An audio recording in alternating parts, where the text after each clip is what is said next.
इनका इंस्टाग्राम जो पोस्ट था वो मैंने लिखा है, जो बाप जी ने बताया वैसे वैसे मैंने लिख के वो पोस्ट डाली थी 9:30 लगभग। बाकी साधु संतों में पोस्टमार्टम नहीं होता है। साध्वी प्रेम बाईसा की मौत में कई सवाल उठ रहे हैं। उनमें से एक सवाल ये भी था कि मौत के 4 घंटे बाद इंस्टाग्राम हैंडल से किसने पोस्ट किया है। बाद में सामने निकल कर आया था कि पोस्ट पिता के कहने पर ड्राइवर ने किया था। लेकिन सवाल अभी भी ये बना हुआ था कि क्या ये साध्वी प्रेम बाईसा ने मौत से ही पहले लिख दिया था जो उनके कैप्शन में लिखा हुआ है, या फिर पिता विरमनाथ ने लिखवाया था। तो इसका जवाब मिलता है कि पिता विरमनाथ के ही शब्द थे जो उन्होंने ड्राइवर से लिखवाए हैं। अब सवाल ये उठता है कि आखिर पिता विरमनाथ ने क्यों जो है ऐसे शब्द लिखे जहां पर ऐसा देखकर लग रहा था कि ये साध्वी ने लिखे हैं। क्यों जो है मौत के 4 घंटे बाद उन्होंने इंस्टाग्राम हैंडल से ये पोस्ट किया। इसकी पूरी कहानी ड्राइवर भोबराम ने हमारे रिपोर्टर अशोक शर्मा को एक्सक्लूसिव बातचीत के दौरान बताई है। आप पहले एक बार वो सुनिए। क्या हुआ था शुरुआत 28 जनवरी को? 28 जनवरी को मेरे पास कॉल आया था 6:52 पे कि भाई भाई साहब की तबीयत ख़राब है, आप आओ हॉस्पिटल प्रेक्षा। तो मैं दिल्ली निकल रहा था, तो फिर मैं वहाँ से झालामण था तब। फिर आया था यहाँ पे, दुकान आया था, दुकान से वापस गया था मैं हॉस्पिटल। तब तक 7:31 हो गए थे, मैं हॉस्पिटल में पहुँचा तब तक। फिर देखा भाई साहब का तो देहांत हो चुका था। फिर मैंने उनके गुरुजी को भी फ़ोन लगाया कि भाई आप आ जाओ। वो पहले बात हो रखी थी उनकी, गुरुजी को तो पहले ही फ़ोन लगा दिया। फिर वहाँ से हॉस्पिटल से मतलब हम 8:30 लगभग निकले थे, 8:30 पौने 9 लगभग। और बीच में रास्ते में गुरुजी ने फ़ोन भी लगाए, जैसे अपने हनुमान बेनीवाल जी को और कैलाश जी को, और 2-3 संत हैं, भाई आप आ जाओ एक बार आश्रम।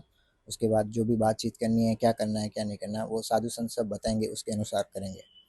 फिर हमने वो मतलब रास्ते में आरती नगर मोड़ पे रुके हुए थे, 15-20 मिनट हम वहाँ रुक गए थे। तब तक उनके गुरुजी भी आ गए, और प्रेम हरि जी महाराज, हर्षिता जी कथावाचक है, वो भी आ गए थे। फिर वहाँ रुक गए थे। फिर बाप जी ने इनका इंस्टाग्राम जो पोस्ट था वो मैंने लिखा है, जो बाप जी ने बताया वैसे वैसे मैंने लिख के वो पोस्ट डाली थी 9:30 लगभग। और फिर आश्रम पहुँच गए। फिर मतलब भक्त आने थे उस टाइम, हम जब गए तब तक 1-2 गाड़ी थी हमारे साथ। फिर भक्त आने थे, और क्या नाम है अपने,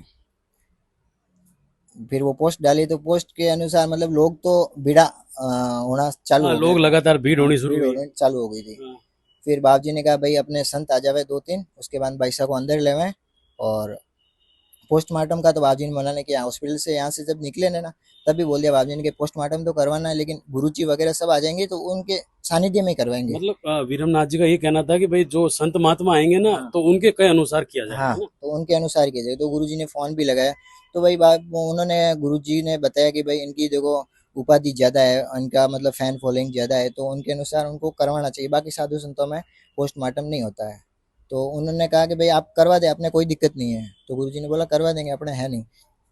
फिर 2-3 लड़के वो मतलब आए, उपद्रव करने लगे, नारे लगाने लगे कि भाई साहब को न्याय दो, न्याय दो। और मतलब गाड़ी के मतलब बाप जी को बाहर निकालने की कोशिश की, हैंडल भी तोड़ दिया, कांच फोड़ने की कोशिश की, कांच टूटा नहीं। पीछे वाले टायर में गाड़ी की हवा भी निकाल दी थी। और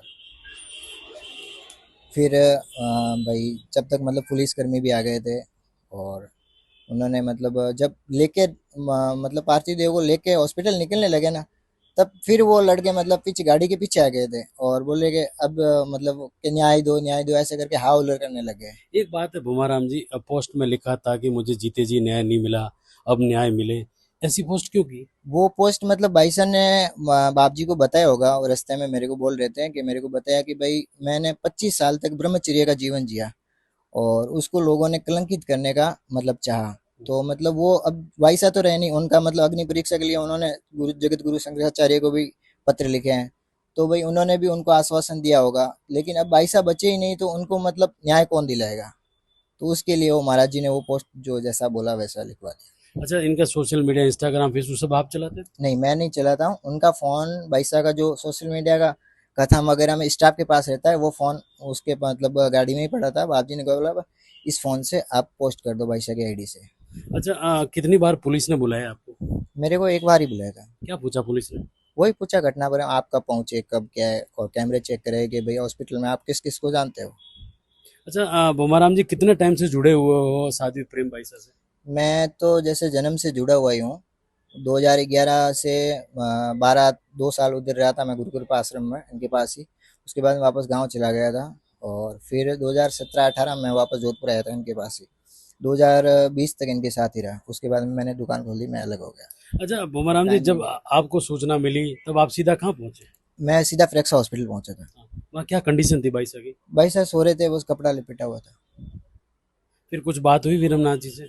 नहीं, वीरमनाथ जी बोलने की हालत में नहीं, वो मतलब वो काँप रहे थे, वो कह रहे थे गुरु जी को वगैरह को फ़ोन लगाओ, साधु संतों को फ़ोन लगाओ, ऐसे कह। पोस्ट कब की वहां से? वहां हॉस्पिटल में की नहीं, या आश्रम में? हॉस्पिटल में नहीं की थी हमने, आरती नगर गेट के बाहर पोस्ट की थी वहाँ। तब तक मतलब बाहर रुके हुए थे कि भाई सब लोग गुरु जी वगैरह आ जाए, उसके बाद।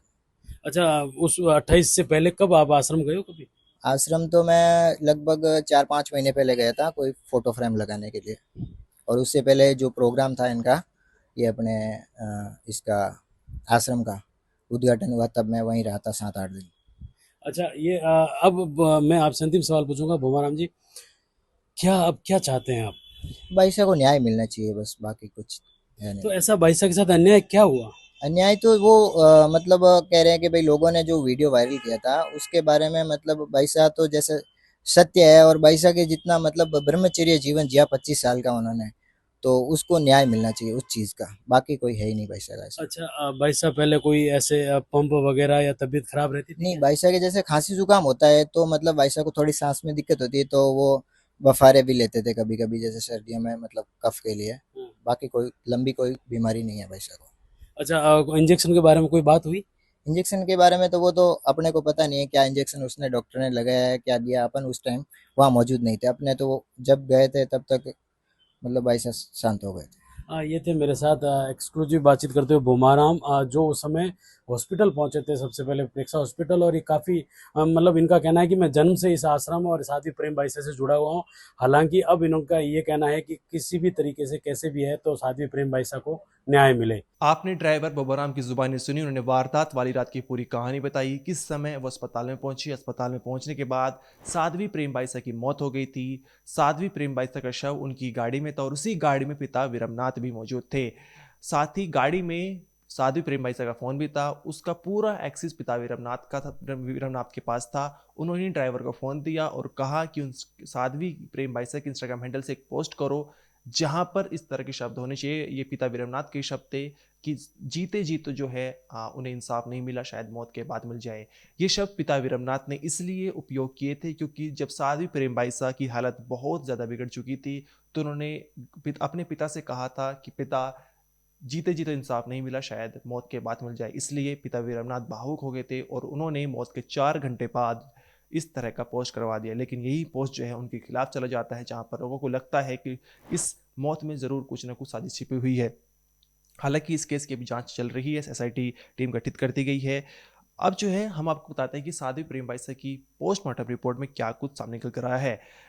कोज ऑफ डेथ जानने के लिए एक्सपर्ट जो है अभी विसरा रिपोर्ट का इंतजार कर रहे हैं। लेकिन पोस्टमार्टम रिपोर्ट में जो ऐसी बातें सामने निकल कर आई है कि जो उनकी आते और अंदरूनी जो अंग हैं वो पूरी तरह से सिकुड़े हुए हैं। अब सवाल उठता है कि ये किस सूरत में होते हैं।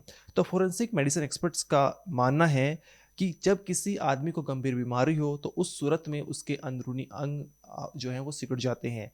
क्या साध्वी प्रेम बाईसा को ऐसी गंभीर बीमारी थी, इतनी खतरनाक स्टेज वाली बीमारी थी कि उनकी अंदरूनी अंग सिकुड़ जाए, या फिर बीमारी तो ज़रूर थी, या फिर इसमें जो रही किसी कसर है वो इंजेक्शन के हैवी डोज ने पूरी कर दी? इसका जवाब जो है पुलिस फिलहाल ढूंढ रही है। इसके अलावा पोस्टमार्टम रिपोर्ट में यह भी सामने निकल कर आया है कि शरीर के कुछ अंदरूनी अंग जो हैं वो लाल लाल पाए गए थे। एक्सपर्ट बताते हैं कि ऐसा इन्फेक्शन के साथ साथ पॉइजनिंग के मामलों में भी हो सकता है। कई जहरीले पदार्थ ऐसे होते हैं जो पेट में ऐसा असर दिखाते हैं। ऐसे में सवाल यह है कि क्या साध्वी के शरीर में जहर था या फिर ये सब इंटरनल इन्फेक्शन के चलते हुआ है।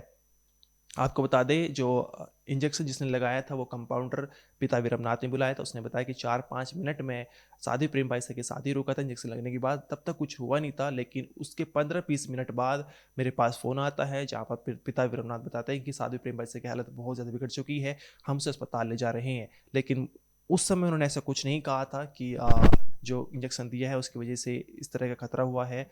अब तमाम सवाल उठने लगे थे। साथ ही हम आपको बता दें कि फॉरेंसिक मेडिसिन और टेक्नोलॉजी के एक्सपर्ट्स बताते हैं कि शरीर में ऑक्सीजन की कमी से कई बार ऐसे हो जाते हैं कि उनके जो नाखून है वो नीले पड़ जाते हैं। लेकिन कभी कभी ऐसा भी होता है कि नाखून नीले पड़ने का जो कारण वही होता है कि शरीर के अंदर कोई पॉइजन था, कोई जहर था।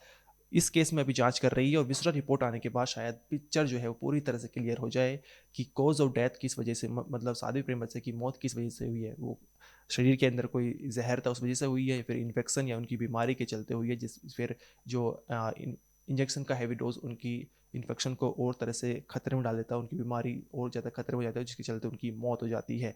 क्योंकि मौत के कुछ मिनट के बाद जो है साध्वी प्रेमबाई तड़पने लगती है, एक तरह से उनकी हालत बहुत गंभीर हो जाती है। इस केस में तमाम सवाल उठ रहे हैं। इस वीडियो में इतना ही। आपका जो भी कहना है कमेंट सेक्शन में बताइए। आप देखते रहिए क्राइम तक।